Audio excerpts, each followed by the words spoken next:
So today we are going to discuss Italian literature, and in Italian literature we would be discussing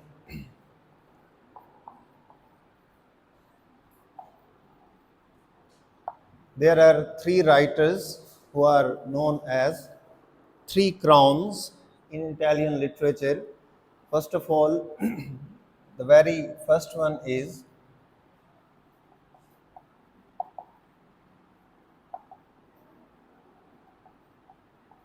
Dante Alighieri. Second one is Petrarch, and third is Boccaccio. These are three important writers of Italian literature, and they are known as the three crowns because they were very important, and they have a marked influence on Italy and Italian literature and the further European literature. उस सब के ऊपर इनका बहुत बड़ा influence है. Even ये दो जो हैं, इनको कहा जाता है कि रेनेसांस का जो ह्यूमनिज्म है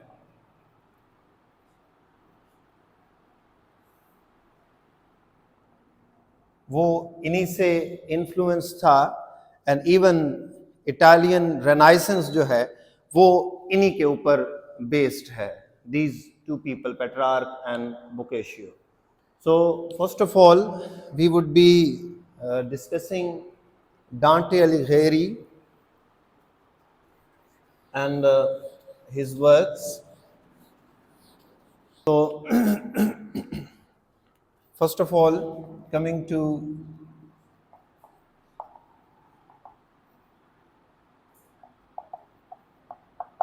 Dante Alighieri, he was the poet who wrote famous Italian epic that is known as Divine Comedy. And Divine Comedy is written in cantos. I hope you know about the canto. आप लोगों ने अगर इसको पढ़ा हो फेरी queen को, it is divided into Cantos. जो paradise lost है वो बुक्स में डिवाइडेड है. So it is divided into Cantos and it is composed of 100 cantos, this Divine Comedy. And it has three parts. The very first part is known as Inferno. Second part is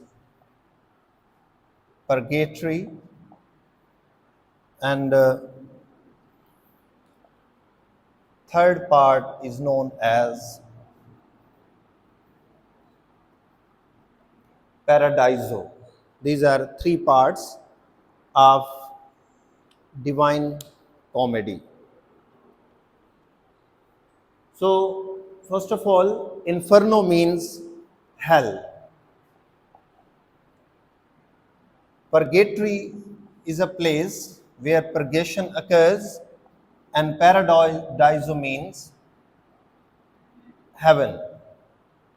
So इसके अंदर जो बहुत सारे दफ़ा questions आते रहते हैं वो ये है कि डिवाइन कॉमेडी के कितने कैंटोज हैं. So keep this thing in mind, it has 100 cantos, and these 100 cantos are divided fairly among these three parts. 33 parts, 33 and 33. इन सब के 33 कैंटोज हैं, एंड इट मेक्स 99. और जो पहला कैंटो है it is introduction. First canto is introduction. उसके बाद 33 inferno के हैं, 33 परगेटरी के हैं और 33 पैराडाइजो के हैं. These are the parts of Divine Comedy. I am repeating कि जब ये शुरू होती है तो वो इंट्रोड्यूस करवाता है सारी की सारी एपिक को. उसमें बताता है कि पहला पार्ट इन्फर्नो है, दूसरा परगेटरी है, तीसरा पैराडाइजो है, और ये फर्स्ट कैंटो होता है. उसके बाद प्रॉपरली इन्फर्नो शुरू होती है. 33 कैंटोज इसके हैं, 33 इसके हैं और 33 इसके हैं. अब सबसे पहले इन्फर्नो में वो जाता है hell, he visits hell. Purgatory का क्या मतलब है? Purgatory is a space between heaven and hell. यहां पे भी वो यही चीज बताता है कि the midpoint between these two, hell and heaven, is purgatory. So first of all looking at the Inferno, के इन्फर्नो में क्या क्या मौजूद है, तो सबसे पहले हम ये देखते हैं कि ये स्टार्ट कैसे होती है। इन द इंट्रोडक्शन, डांटे जो है उसका नैरेटर कहा जाता है कि इट इज डांटे हिमसेल्फ, कि जो उसका मेन नैरेटर है या उसका जो मेन पर्सन है वो कौन है? वो डांटे खुद है। और ये जो डिवाइन कॉमेडी है, it tells us about the progress of Dante and his movement from one place to another place. क्योंकि डांटे की लाइफ को हम थोड़ा सा देख लेते हैं कि डांटे की जो अपनी लाइफ थी वो ये थी कि there were two political parties in Italy at that time, और उस वक्त जो एक पार्टी होती है उसको कहा जाता है white gulf and black gulf. These two parties were there in Italy and Dante belonged to the white gulf. अब क्या होता है कि इन दोनों की लड़ाई इटली में चल रही होती है, एक पावर में आना चाहती है, दूसरी भी पावर में आना चाहती है, लेकिन आखिर में क्या होता है कि ब्लैक गल्फ जो है वो पावर में आ जाती है और व्हाइट गल्फ के जितने भी लोग होते हैं उनको या कैद कर दिया जाता है या बैनिश कर दिया जाता है या उनको कत्ल कर दिया जाता है। ये तीन सजाएं होती हैं उन सब के लिए, either they are killed, banished और इम्प्रिजन्ड। तो डांटे के लिए ऑप्शन क्या होता है? दैट ही इज बैनिश्ड, उसको निकाल दिया जाता है और ये किसी और मुल्क जाता है विद हिज फैमिली। तो ये एक जगह से दूसरी जगह, दूसरी जगह से तीसरी जगह मूव करता रहता है थ्रू आउट हिज लाइफ। तो कहा जाता है कि इसकी ये जो मूवमेंट है जो बताता है इन्फर्नो, परगेटोरी एंड पैराडाइजो, ये उसकी अपनी जो मूवमेंट है from one place to another place उसको भी शो कर रही होती है। सो इन्फर्नो के अंदर फर्स्ट ऑफ ऑल इंट्रोडक्शन में वो आता है, he finds himself in the forest, कि जो मेन कैरेक्टर है वो अपने आप को फॉरेस्ट में पाता है और उसको समझ नहीं आती मैंने कहां जाना है। और ये फॉरेस्ट में खुद को पाना ये क्या है? ये डांटे की अपनी पर्सनल लाइफ से है कि उसको जब अपने मुल्क से निकाल दिया जाता है तो दुनिया उसके लिए क्या बन जाती है? It is like a forest, he has nowhere to go, he has no place, he has no home, so he has to wander without a home. अब फॉरेस्ट में क्या होता है? That you wander without a home. अब यहां पे इसको एक बंदा मिलता है जिसका नाम है Virgil, and I hope you remember Virgil. We discussed Virgil in our last class. He was a Roman poet who wrote Roman epic Aeneid. ठीक है? So वर्जिल इसको यहां पे मिलता है तो वर्जिल उसको कहता है कि तुम्हें भटकने की जरूरत नहीं है, I will guide you, I will show you the way and I will tell you where to go and where not to go. तो यहां पे पहली बात, वर्जिल जो है वो सिंबल ऑफ रैशनैलिटी है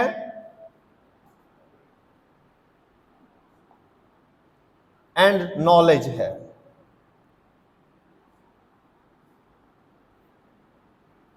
क्योंकि जब आप वाइल्ड होते हैं, आप भटके होते हैं, तो कौन सी चीज आपको रास्ता दिखाती है? Your rationality, your mind and your knowledge. तो नॉलेज आपके लिए क्या होती है? आपको रास्ता दिखाती है। इसलिए आप देखेंगे पुराने जमाने में ग्रीक्स और रोमन्स में नॉलेज को टार्च के साथ जाहिर किया जाता था। शमा, आजकल जिसको हम टार्च कहते हैं, शमा जलाई जाती थी। और शमा किस चीज को सिंबलाइज करती थी? नॉलेज को सिंबलाइज करती थी। और यह कहा जाता था कि एक शमा से दूसरी शमा जलती है, दूसरी से तीसरी जलती है। तो नॉलेज भी इसी तरह होता है कि एक से दूसरे की तरफ, दूसरे से तीसरे की तरफ, एंड इट मूव्स ऑन। जिस तरह नॉलेज आप शेयर करते जाते हैं, आपकी नॉलेज बढ़ती जाती है। I always give the example of GB Shah. He says that if you have an apple and I have an apple, if you share your apple with me and I share my apple with you, at the end of the day you have an apple and I have an apple. But if you have an idea and I have an idea, you share your idea with me and I share my idea with you, at the end of the day you have two ideas and I have two ideas. So ideas multiply. Ideas when shared they increase and multiply. हम वैसे वो society हैं जो ideas share करने से कतराते हैं। एक बात हमें पता चल जाती है तो हम उसको अपने क्लास फेलो से या कोई नोट्स बना लेते हैं, तो छुपा रहे होते हैं कि ऐसा ना हो कि मेरे वाले मार्क्स जो है वो कोई और ले जाए। So this is something bad. So इसको वर्जियल मिलता है। और इससे रिलेटेड एक और चीज कि वर्जियल को भेजता कौन है कि तुमने डांटे को रास्ता दिखाना है, it is Beatrice. And it is again related to personal life of Dante, that he was in love with a beautiful girl whose name was Beatrice and he loved her throughout his life. हालांकि उसके साथ meetings दो ही होती हैं। They met only for 2 times.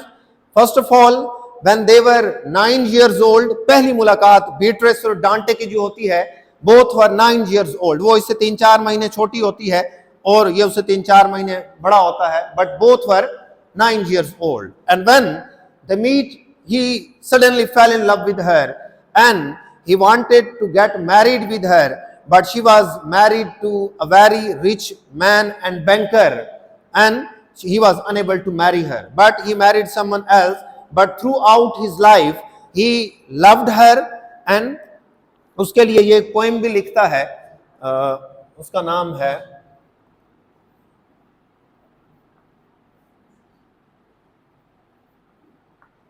Vita Nova. This is the poem that is written in honor of his beloved Beatrice. And in Italian language, Vita means life. Vita means life. Nova means new. ये novel से निकला हुआ, जैसे novel का मतलब new होता है, नोवा का मतलब भी न्यू है। So it means new life. This Vita Nova. So अब वर्जियल को भेजने, yes, again coming to that, इसको खत्म कर लेते हैं। But she died very early. She was only 25 when she died. और ये सारी जिंदगी चाहता है कि मैं उसके साथ वापस उसके पास चला जाऊं, मेरी और उसकी यूनिफिकेशन हो जाए। Although they met only 2 times. एक I think 9 years में उसकी मुलाकात होती है उस लड़की के साथ, फिर 21 years की जब होती है तो तब उसके साथ उसकी मुलाकात होती है। So that is why वो फिर जब उसकी डेथ हो जाती है तो वो कहाँ चली जाती है? टू द अंडरवर्ल्ड, अगली दुनिया में चली जाती है। तो अगली दुनिया में वो उसको देख रही होती है कि डांटे जो है वो मुल्क से निकाला जा चुका है, उसको किसी जगह पे पनाह नहीं दी जा रही। तो वो क्या करती है कि वर्जियल को भेजती है कि आपने उसको गाइड करना है, how to live your life, how to move in life. और इसलिए जो पहला हिस्सा है वो इन्फर्नो है। तो इन्फर्नो में क्या है? There are 9 phases. इन्फर्नो में क्या है? 9 जगह हैं। जिस तरह हम कहते हैं ना, हमारे यहाँ भी, हमारे रिलीजन में भी है कि जहन्नम के कितने वो हैं, 7 हैं, इससे यहाँ पे 9 हैं। ठीक है, इन्फर्नो जहन्नम जो है। तो इसमें वो यहाँ पे देखता है देयर आर सिनफुल पीपल, सारे के सारे सिनफुल लोग मौजूद हैं यहाँ पे, जिन्होंने गुनाह किए हैं, जिन्होंने कोई अच्छा काम नहीं किया। तो हेल के अंदर वो सारे के सारे लोग हैं। अब यहाँ पे 2 चीजें आप देखेंगे। One thing is वर्जिल्स treatment of the hellish people. सबसे पहले वर्जिल कैसे ट्रीट करता है हेल के लोगों को, और डांटे कैसे ट्रीट करता है। एक और चीज चले मैं आपको बता देता हूं कि ये हेल की तरफ जाते कैसे हैं। मतलब अब अंडरवर्ल्ड है ना, मैंने उस दिन भी शायद आपको बताया था कि जब डेथ होती है तो अकॉर्डिंग टू देम कहां चले जाते हैं लोग? अंडरवर्ल्ड। अंडरवर्ल्ड जाने से पहले एक दरिया है जिसको कहा जाता है Acheron, according to Greek mythology. जब आप इस दुनिया से अंडरवर्ल्ड के दरवाजे तक दाखिल होंगे तो एक रिवर है, उसको कहा जाता है एक्रोन, और उस रिवर के अंदर एक बंदा बैठा हुआ है जो आपको अंडरवर्ल्ड की तरफ जाने की इजाजत देता है, उसका नाम है कैरॉन, दिस मैन। अब ये कौन है? इसके पास एक बोट है, जो भी अंडरवर्ल्ड में जाएगा ये उसको उस बोट में बिठाएगा और वो उसको अंडरवर्ल्ड में ले जाता है। तो ये कहता है कि तुम ये जो क्या नाम है इसका, डांटे है, ये अभी जिंदा है, इसको मैं हेल में नहीं ले जाता। तो वर्जिल उसको कहता है he is on a divine mission, कि ये एक डिवाइन मिशन पे है। और वर्जिल किस चीज की निशानी है? रैशनैलिटी। वो माइंड के जरिए उन सब से डील कर रहा होता है। तो वो उसको कहता है he is on a divine mission, God is watching and seeing him. तो फिर वो उसको हेल की तरफ एंट्री दे देता है। फिर जब हेल में जाते हैं तो उसके 9 दर्जे होते हैं, और जो इन्फर्नो है उसके अंदर आप नंबर सिंबल्स देखेंगे, numbers.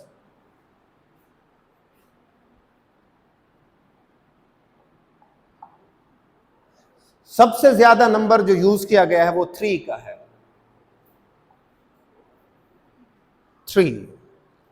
What does 3 symbolize in Christianity? Sorry? Trinity. Yes. It is Trinity. How many of you know about Trinity? क्या होती है Trinity? जी, अच्छा चलें आप सब्र कर लें थोड़ा सा। और किसको पता है Trinity का? जी, जिसको हम अकीदा तस्लीस कहते हैं, 3, मतलब they believe that there are 3 persons, God, the Son and the Holy Ghost. God, the Son and the Holy Ghost, ये 3 है, ठीक है। तो ये कहते हैं कि गॉड है, उसका बेटा जीसस है, और जीसस जो है वो उसका घोस्ट अभी तक भी इस दुनिया के अंदर मौजूद है। अगर आपको टी.एस. एलियट की वेस्टलैंड याद हो तो वहां पे 2 बंदे जा रहे होते हैं, तो वो कहते हैं who is that third walking beside you? याद है किसी को? अच्छा चलें वो देख लें, कभी आपको नजर आ जाएगा कि तुम्हारे साथ तीसरा कौन चल रहा है। It is said that Jesus Christ went upward but his Holy Ghost is still there. इसको अकीदा तस्लीस कहा जाता है, ट्रिनिटी इसको कहा जाता है। तो 3 का फिगर इसलिए आपको इन्फर्नो में बहुत ज्यादा नजर आएगा। इसी तरह 7 का जो नंबर है डिवाइन कॉमेडी में, ये आपको बहुत ज्यादा नजर आएगा। वाई 7? इसका जवाब डॉक्टर फास्टस में मौजूद है, अगर किसी को याद। 7 डेडली सिंस, ठीक है। तो 7 डेडली सिंस के हवाले से 7 का नंबर जो है वो बहुत ज्यादा फेमस है। इसी तरह 9 का नंबर जो है डिवाइन कॉमेडी के अंदर, वो भी बड़ा इंपॉर्टेंट है और मीनिंगफुल है, क्योंकि इन्फर्नो के जो तबके हैं वो कितने हैं? वो 9 हैं। फिर पैराडाइजो में जब हम आएंगे तो यहां पे भी 9 हैं। सो इनको हम कहते हैं न्यूमेरिक सिंबल्स, के नंबर्स किस तरह सिंबॉलिक हैं वहां पे। इसी तरह चले एक चीज आपको साथ साथ बताता जाता हूं कि in Dr. Faustus, why Dr. Faustus demands 24 years, why not 30 years or 50 years or 70 years or 100 years? What is the reason behind that? 24 साल क्यों मांगता है? मतलब आपको जब प्लेजर मिल रहा है, आपको दौलत, दुनिया की शोहरत सब कुछ मिल रही है, तो आप 24 क्यों मांगते हैं? आप 124 क्यों नहीं मांगते? आप 300 क्यों नहीं मांगते? What is the reason behind that? What do you think? जी चलें, 1 डे, ये भी एक उसकी इंटरप्रिटेशन है कि 24 का मतलब एक दिन है जिसमें 24 घंटे होते हैं, तो 24 घंटे का मतलब एक दिन है, और आपका हर दिन एक जैसा, चाहे आप 1000 साल जिए या लाखों साल जिए। It is one of the interpretations. The most logical, believe me, I was not satisfied with this answer. I asked my teachers and so on and so forth, and 2 and 4 makes 6, और 6 जो है वो number जो है वो Saturn का है। और 7 जो है वो क्राइस्ट का है according to Christian mythology. Christianity में 6 is the symbol of Saturn, ये सैटर्न को रिप्रेजेंट करता है। सो 2 and 4 मेक्स 6 और 7 जो है वो क्राइस्ट का है। तो ये अगर 25 मांगता तो it means he was going in on the path of Christianity rather than on the path of the Saturn. इसलिए इसमें डॉक्टर फॉस्टस में सबसे बड़ा थीम कौन सा है? Salvation and damnation, salvation and damnation. You know salvation and damnation? Salvation means, according to Christianity, when you follow the path of Jesus Christ and God, you will go to heaven. इसको कहा जाता है salvation. And when you follow the path of Satan and you do evil deeds, you will go to hell. That would be damnation. इसलिए doctor Faustus में आप देखेंगे कि वो रेगुलरली कहता है, damned art thou Faustus, accept Lucifer's command and you will be damned. So it leads to damnation. So coming back to this, inferno में सबसे पहले वो जाते हैं एंड इन्फर्नो में वो उसको हेल दिखाता है। उसके अंदर सारे बुरे लोग, उनकी बुरी क्वालिटीज, उनके अंदर सारे जो लोग हैं वो कोई क्रिमिनल्स हैं, कोई किलर्स हैं and so on and so fourth. उसके बाद दूसरा जो उनका सफर है वो परगेटोरी है या परगेटरी उसको कहा जाता है। वहां पे ये जाते हैं जहां पे लोग अपने गुनाहों की परगेशन करके आगे के फेज में जाने की कोशिश कर रहे हैं कि हमने जो गुनाह किए थे उन सब का मदावा कर लें और उसके बाद हमें मदावा करने के बाद जो है वो हेवन मिलेगी। तो ये हमारे यहां भी कहा जाता है that Muslims will go to heaven and those who are sinners and criminals. एक चीज ध्यान में रखें, क्राइम में और सिन में फर्क है। What is the difference between crime and sin? Ji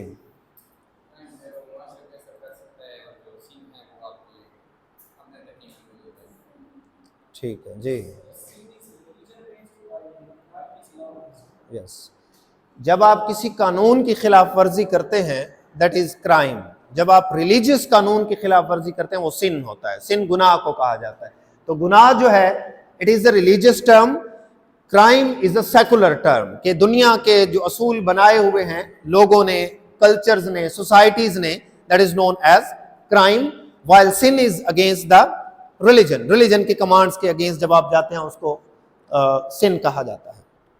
so purgatory जो है इसके 7 दर्जे हैं और परगेटरी के अंदर आपको 7 डेडली सिंस मिलेंगे इस हिस्से के अंदर। और जितने भी हैं, स्लॉथ है, लेचरी है, ग्लटनी है, ग्रीड है और बाकी जितने भी 7 डेडली सिंस हैं वो आपको यहाँ पे मिलेंगे। तो इनसे लोग जो है वो परगेशन कर रहे होते हैं अपनी। उसके बाद जब ये हेवन की तरफ मूव होते हैं, जिसको पैराडाइजो कहता है वो, तो पैराडाइजो में ये होता है कि वर्जिल उसको कहता है कि अब मैंने तुम्हें छोड़ना है, अब तुमने आगे खुद जाना है। तो अब जब ये खुद जाता है, अब इसकी 2 इंटरप्रिटेशंस हैं। ये कहा जाता है कि वर्जिल कहां से था? वो रोमन था और रोमन्स जो थे वो उस वक्त कोई भी रिलीजन नहीं था जब वर्जिल मौजूद था, क्योंकि वर्जिल के डेथ के बहुत अरसे बाद जीसस आता है और वो रोमन्स फिर आहिस्ता आहिस्ता क्रिश्चियंस बन जाते हैं। तो वर्जिल जो था वो एक प्रॉपर क्रिश्चियन नहीं था, तो उसको पैराडाइज में जाने की इजाजत नहीं होती। तो उसको कहा जाता है कि वर्जिल कहता है मैंने यहीं पे रुक जाना है, I can not enter into the paradise. उसके पीछे जो इंटरप्रिटेशन है वो ये है कि Virgil did not accept Christianity because he was born before the arrival of Jesus Christ and there was no Christianity at the time of Virgil. So that is why Virgil was not allowed to go to paradise. लेकिन यहां पे जो सबसे important बात होती है वो क्या है कि पैराडाइज में कौन मौजूद होता है? Beatrice, she is in the paradise. वो खुद आती है इसको दरवाजे पे लेने, that I will take you to the paradise. तो his beloved is there on the gate of paradise to welcome him and she takes him to the paradise. अब फिर paradise के कितने दर्जे हैं? वो 9 हैं. Again numeric symbol 9. और इसमें क्या है, हर एक चीज जो है वो काम है, इसके लिए वो वर्ड यूज करता है. He uses 2 words, Empyrean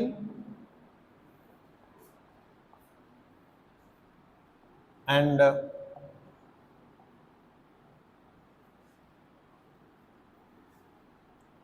Garden of Eden. ये पैराडाइज के लिए वर्ड यूज की जाते हैं, Empyrean and garden of Eden.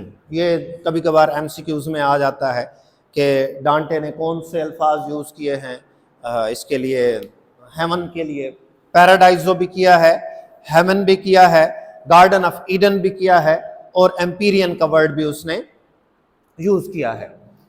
इसी तरह डांटे के अलावा जो नाम है इसके हेवन के, उसको एलिसियम भी कहा जाता है. ELYSIUM, Elysium. So when he comes when he comes here, he has got everything. His beloved, paradise, Eden. और वैसे भी कुछ राइटर्स ये लिखते हैं that when you are with your beloved, it is Garden of Eden for you, it is Empyrean for you, it is Elysium, or it is paradise or heaven for you. So that is why when he meets Beatrice, अब उन lovers की जो unification है, उनका इकट्ठा होना है, it is just like Eden. तो वो जगह जो है, it is said bye a writer that whatever the place, whatever the condition, whatever the state you are living, if you are with those whom you love, it will become heaven for you, it will become Eden for you. So you can say that the place he enters into becomes Eden because of his beloved. जिसको वो चाहता है और उसी चीज की उसको वो चीज मिल जाती है, and it becomes Eden. तो इसको डिफरेंट अंदाज से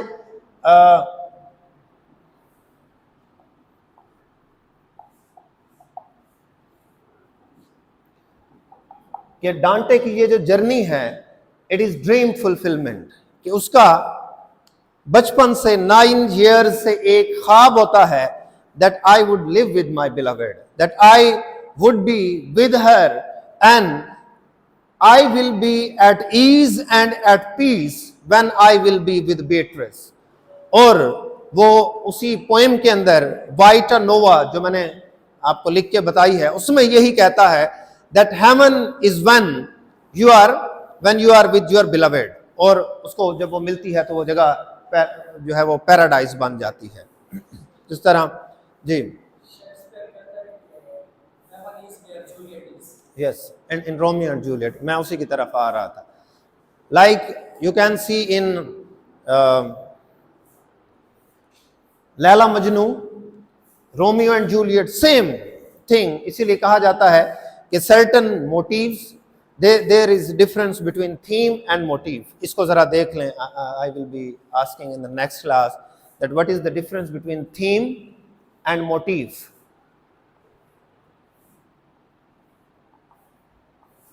MOTIF, theme and motive. इसमें क्या फर्क होता है?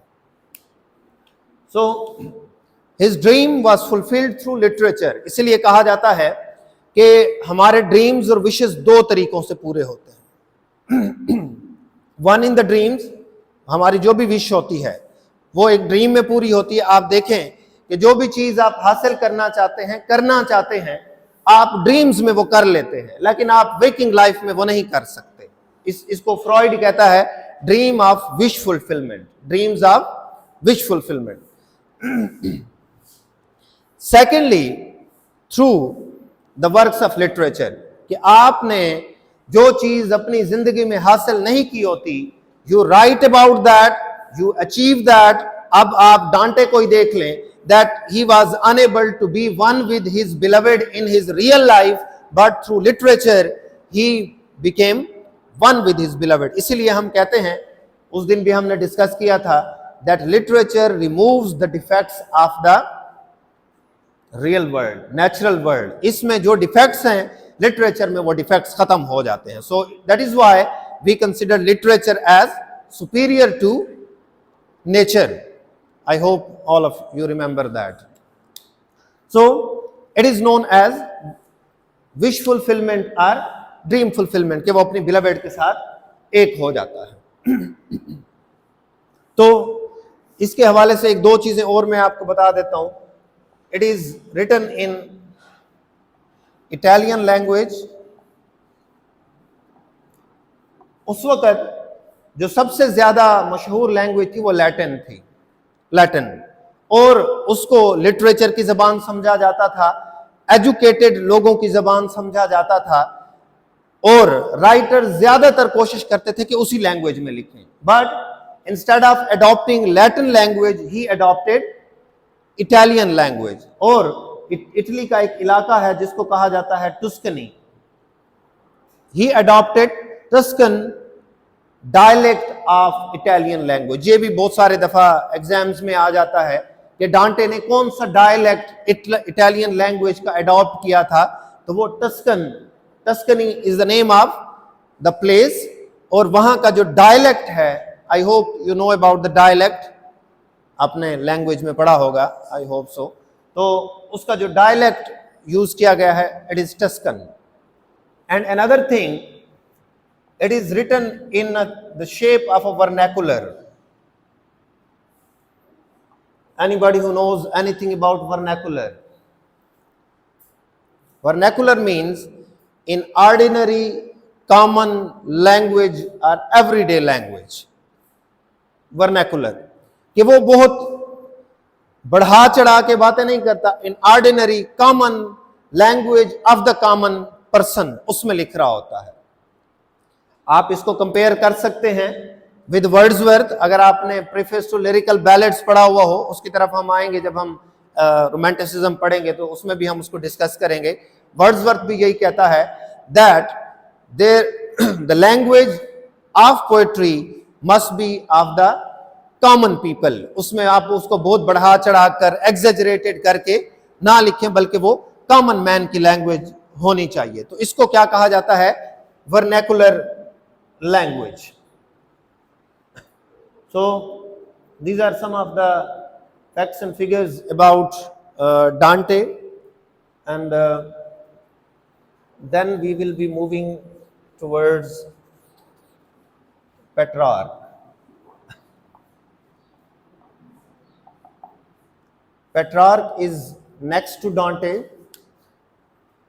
and his father was friend of Dante. इसका बाप जो होता है पेट्रार्क का, he was friend of Dante. So he had the occasion to meet Dante once or twice. और डांटे के हवाले से ये चीज़ ध्यान में रखें, जब उसको बैनिश कर दिया जाता है उसके बाद वो ये शायरी लिखता है, और शायरी जब वो लिखता है बड़ा मशहूर हो जाता है, तो फिर किंग कहता है कि तुम वापस आ जाओ और तुम सिर्फ माफ़ी मांग लो। And he says that I will not ask for pardon। और वो रेवेना में मरता है, किसी और मुल्क में उसकी डेथ होती है। और फिर कहा जाता है कि डांटे की लाश हमें वापस कर दें, तो वो डांटे ने खुद वसीयत की होती है कि मेरी लाश मेरे मुल्क वालों को वापस जो है वो नहीं करनी है। एंड फिर जहाँ पे डांटे पैदा होता है उस इलाके का नाम जहाँ पे वो रहता है फ्लोरेंस। ये भी एमसीक्यूज में आ सकता है कि वेयर डांटे live, it was in Florence. तो फ्लोरेंस का नाम आप लोगों ने शायद पढ़ा हो, किस हवाले से ये आता रहता है? सॉरी, चलें, हाँ कुछ इसका ताल्लुक है, बस डविंची भी यहीं से था, इटली से। Florence is famous regarding renaissance. Renaissance जो है वो सबसे पहले आपने पढ़ा होगा इटली में स्टार्ट होता है रेनेसांस, फिर आहिस्ता आहिस्ता यूरोप के बाकी इलाकों में जाता है। So Petrarch is the next important poet in Italian literature. Petrarch का नाम आई होप सब ने सुना होगा और आप जानते भी होंगे, आपको पता भी होगा। अच्छा, आप लोगों ने शायद पेट्रार्कन सोनेट का नाम सुना हो।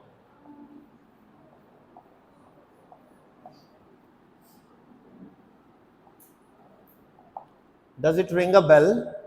अब कोई घंटी बजी है? अच्छा, चलें। So he is famous for writing Petrarchan sonnet. And what is the sonnet? 14 lines poem is known as a sonnet.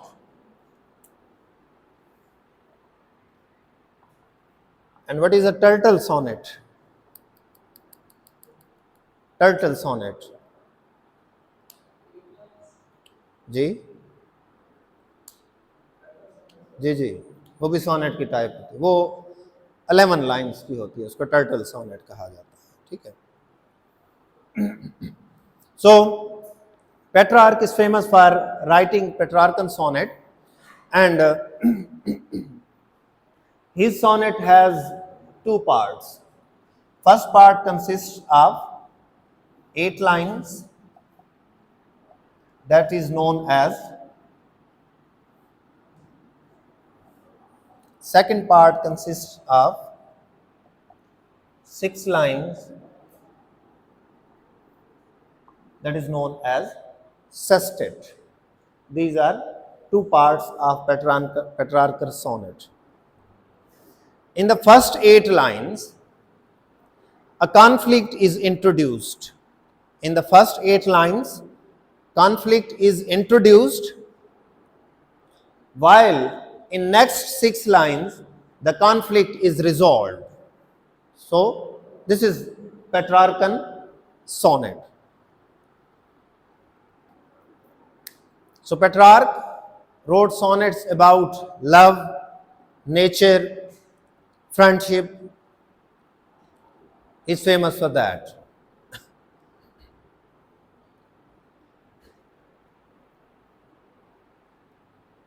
The third person is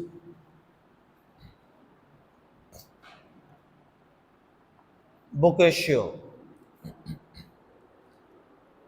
and he is famous for writing a book. वैसे इसकी बहुत सारी किताबें हैं, but he is famous for writing Decameron. ये इसकी सबसे important book है, and this is written about Black Death.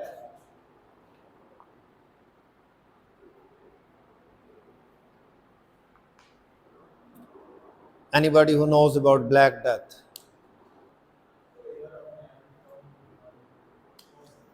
Eleventh, 12th नहीं थी. It is in 14th century, and it was from almost 1346 to 1353. It was Black Death. और आपको पता है इसमें कितने लोगों की डेथ हो जाती है? 50% of Europe's population died. 50% population Europe की ख़त्म हो जाती है।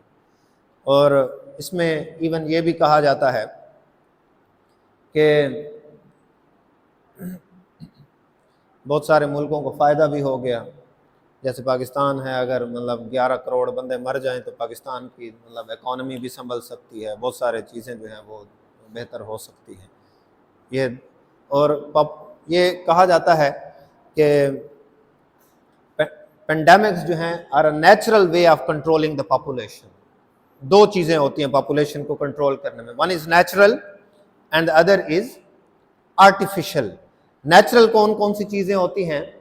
ये पेंडेमिक हो गया, इसी तरह जो तूफ़ान आते हैं, सैलाब आते हैं, ज़लज़ले आते हैं, फैमिन आती हैं, तो ये natural ways of decreasing the population हैं। और आर्टिफिशियल क्या होती हैं? जो हम देखते रहते हैं, एडवर्टीजमेंट्स हैं, एड्स हैं, जो दुनिया में इस चीज़ पे बड़ा काम हो रहा है।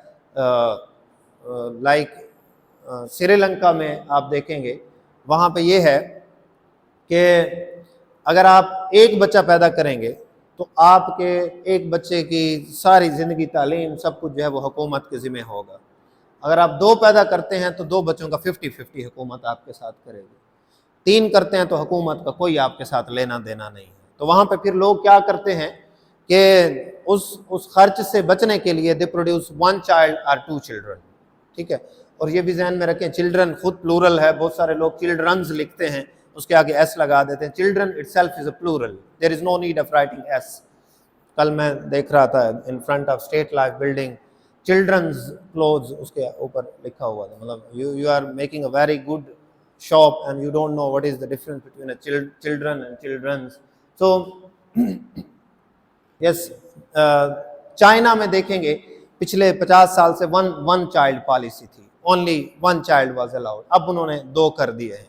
इंडिया के अंदर आप देखेंगे वहाँ पे आबादी जो है वो हमारी तरह नहीं बढ़ रही, वहाँ पे आप एक चीज़ होती है, वहाँ पे आबादी की जो रेशियो है बढ़ने की वो 1.2 है, और पाकिस्तान में कितनी है 4 और बांग्लादेश में 0.6 है।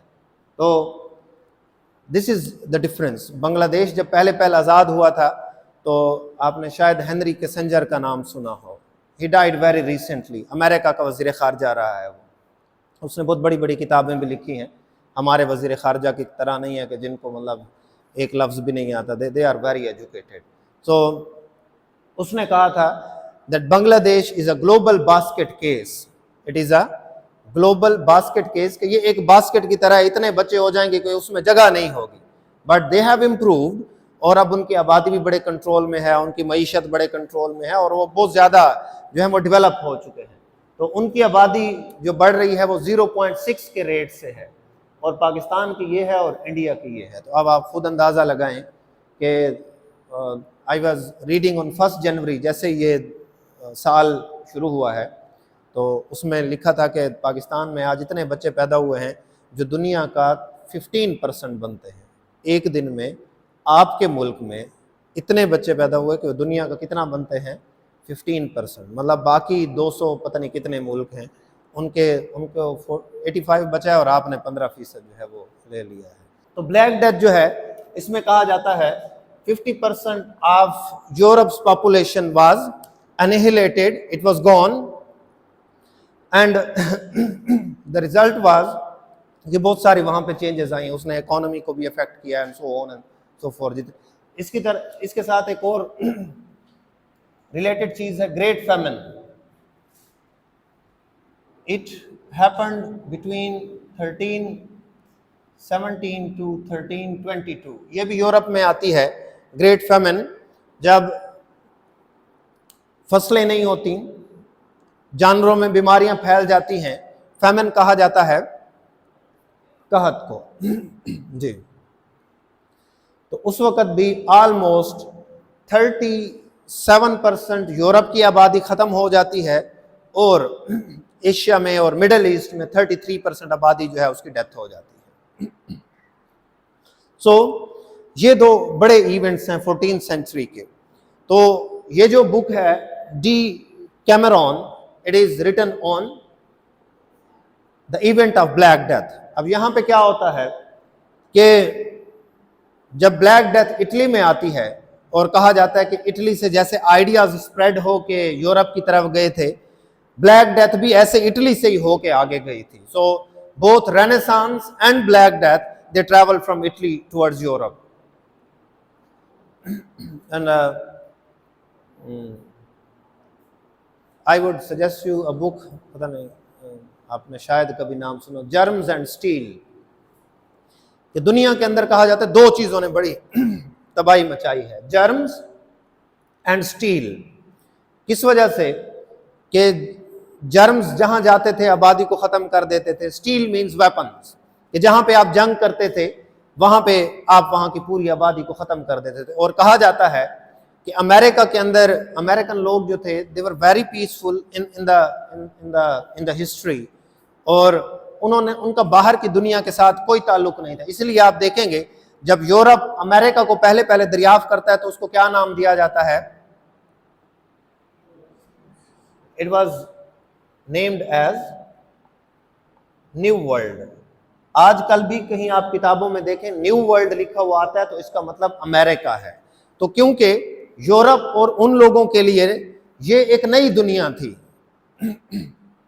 न्यू वर्ल्ड उसको कहा जाता है। तो वहां पे आप देखेंगे 3 किस्म के लोग जाते हैं इन अमेरिका, फ्रेंच, स्पेनियर्ड्स, स्पेनिश जिनको हम कहते हैं, एंड ब्रिटिशर्स। अब जो साउथ अमेरिका है उस पे ज्यादातर कब्जा स्पेनिश लोगों का होता है, जिनको स्पेनियर्ड्स कहा जाता है। जो सेंट्रल अमेरिका है वहां पे फ्रेंच का कब्जा होता है, और जो नॉर्थ अमेरिका है वहां पे ज्यादातर इंग्लैंड का कब्जा होता है। तो इन तीनों की ट्रीटमेंट जो है वो उन लोगों के साथ डिफरेंट होती है। तो सबसे जालिम जो थे वो स्पेनियर्ड्स थे। Spanish were very cruel people, और उस वक्त जैसे ये वहां पे जाते हैं, वहां पे एक सिविलाइजेशन है जिसको कहा जाता है Inca civilization. They murdered almost 90% of the people of Inca civilization. इस लैंड को कहा जाता है लैंड ऑफ सिल्वर। उसके दरिया से कहा जाता है सिल्वर निकलता है, लैंड ऑफ सिल्वर उसको कहा जाता है इंका को। So they murdered almost 90% of the people and they were so cruel कि वहां पे सिटी स्टेट्स होती हैं, तो वहां के बादशाहों को जाके कहते हैं कि हमें ये पूरा घर है ये सोने से भरा हुआ चाहिए और 30 दिन में हमें चाहिए। और वो बादशाह कोशिश करते हैं। एक बादशाह की वो स्टोरी लिखता है, एक राइटर है, why Nations fail, it is a book. उसमें वो लिखता है कि एक बादशाह होता है, उससे कहा जाता है कि हमें ये पूरा घर भर के दो, तो पूरा घर भरते रहता है, और आखिर में वो 95% तक घर भर लेता है। वो कहता है मुझे 2 दिन दे दें, मैं ये पूरा घर सोने से भर दूंगा, क्योंकि वहां पे सोना बहुत ज्यादा है। लेकिन स्पेनियर्ड्स क्या करते हैं, तेल का जो एक बहुत बड़ा वो होता है, उसको क्या कहते हैं, कढ़ाई कहते हैं, क्या कहते हैं, उसको बॉयल करके उसको जलते हुए तेल में डाल के उसको जो है वो खत्म कर देते हैं। सो दे वर सो क्रूअल।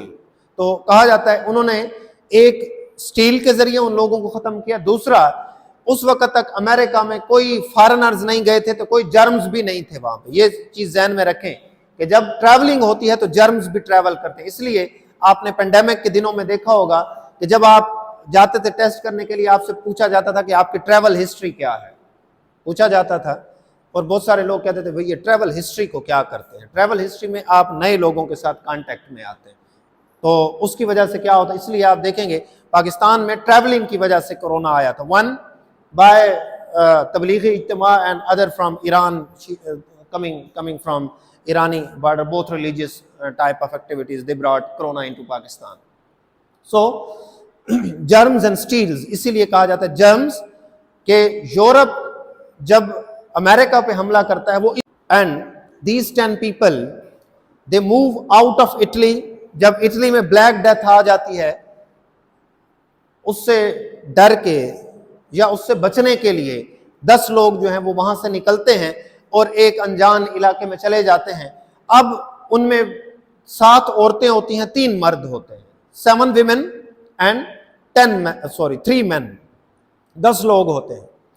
और व्हाट दीज पीपल डू कि ये एक दूसरे को कहानियां सुनाते हैं, क्योंकि उन्होंने टाइम पास करना होता है, तो वो एक दूसरे को कहानियां सुनाते हैं। तो उनमें से हर एक बंदा जो है वो 10 कहानियां सुनाता है। डी कैमरॉन के अंदर टोटल 100 स्टोरीज हैं, देयर आर 100 स्टोरीज। और हर एक बंदा कितनी स्टोरीज सुनाता है, 10 बंदे हैं तो कितनी स्टोरीज होंगी, 10 स्टोरीज ईच।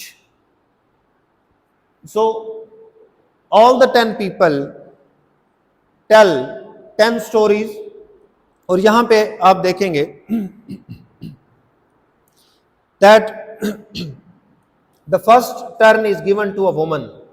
जो पहला नंबर दिया जाता है वो औरत को दिया जाता है। सॉरी, फर्स्ट टर्न, पहला नंबर जो दिया जाता है कि पहली कहानी कौन सुनाएगा, पहला दिन 10 कहानियां कौन सुनाएगी, वो एक औरत को दिया जाता है। And looking at it from a feminist perspective, in last class one of the students said कि आप उसको feminist हवाले से क्यों देख रहे हो, because this is something very new and it is very आप क्या कहते हैं, it prevails in the society। आजकल interpretations mostly इसी चीज के हवाले से की जा रही हैं, that women are of the opinion that we would be rewriting history, we would be rewriting history, कि हिस्ट्री में जो कुछ भी लिखा गया है वो मेल के पर्सपेक्टिव से था। Now we would be rewriting that history. So आजकल ज्यादातर काम इसी चीज पे हो रहा है। सो इसमें सबसे पहले देखते हैं कि जो फर्स्ट टर्न दिया जाता है वो एक औरत को दिया जाता है। एंड उस जमाने में आप कह सकते हैं इटली की जो सोसाइटी थी वो बिल्कुल ऐसी थी जैसे आजकल हमारी सोसाइटी है। औरतों को इतनी ज्यादा आजादी नहीं थी, रेस्ट्रिक्टेड जेंडर रोल्स थे कि मर्द ने ये काम करना है, और द ट्रेडिशनल जेंडर रोल्स, इनको कहा जाता है traditional gender roles. So Boccaccio के हवाले से कहा जाता है he is the one who focused on women and he gave first role to women. इसके अलावा उस वक्त एक कानून था इटली में कि जब भी कोई औरत अपने हस्बैंड या अपने फादर के साथ डिसलॉयल्टी शो करती थी तो उस औरत को बर्न्ड एट द स्टेक कर दिया जाता था। Burned at the stake.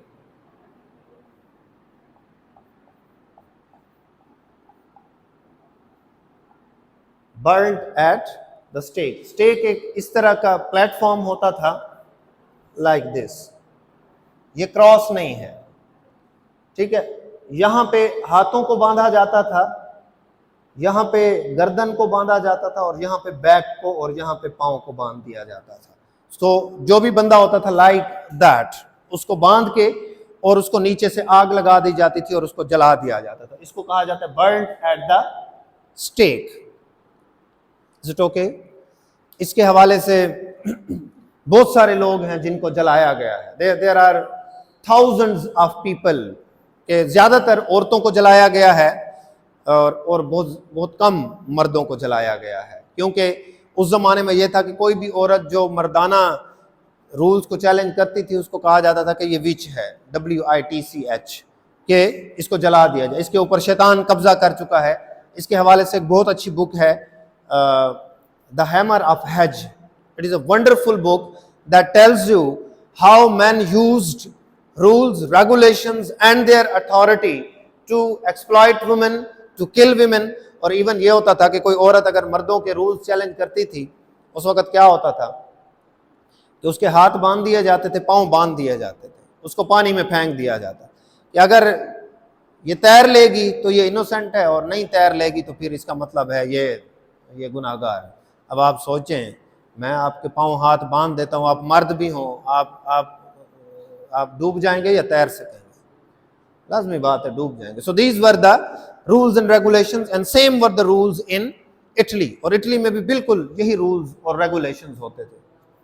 Hammer of the haze. So इसमें यह क्या बताता है कि एक औरत होती है, she is disloyal to her husband, फिर उसको कहा जाता है कि तुम भाग जाओ वरना तुम्हें जला दिया जाएगा एट द स्टेक। तो कहती है I will not run away, I will face the music. तो उसको फिर जज के सामने प्रेजेंट किया जाता है। तो वो जज से कहती है कि जज साहब मुझे ये बताएं कि डिसलॉयल्टी जब एक औरत करती है तो वो दागदार होती है क्या, मर्द दागदार नहीं होता? तो जज जो है उसको पहला ये इवेंट होता है कि उसको छोड़ देता है। वो कहता है you are right in this regard. जिस तरह आप देखते हैं ना, बहुत सारे दफा कहा जाता है कि अगर मर्द सिगरेट पीता है तो उसके फेफड़े खराब होते हैं, औरत पीती है तो उसका कैरेक्टर खराब हो जाता है। तो मतलब ये हमने खुद से चीजें बनाई हुई हैं दैट फ्यूड। सो यहाँ पे शी सेज कि अगर मैं डिसलॉयल हूं तो मेरा कैरेक्टर खराब है और मुझे जलाया जाएगा, अगर मेरा हस्बैंड इस तरह कर रहा है तो उसके साथ ऐसा क्यों नहीं होता? सो द जज लीव्स हिम। इसी तरह उसके अंदर एक और बड़ी फेमस कैरेक्टर है, her name is Philippa, and she challenges the authority of man, she challenges their rules and she says that I will not be accepting these rules and regulations. So Decameron is about 100 stories of 10 people in which all of them are telling their own stories. Yes, any question if you have?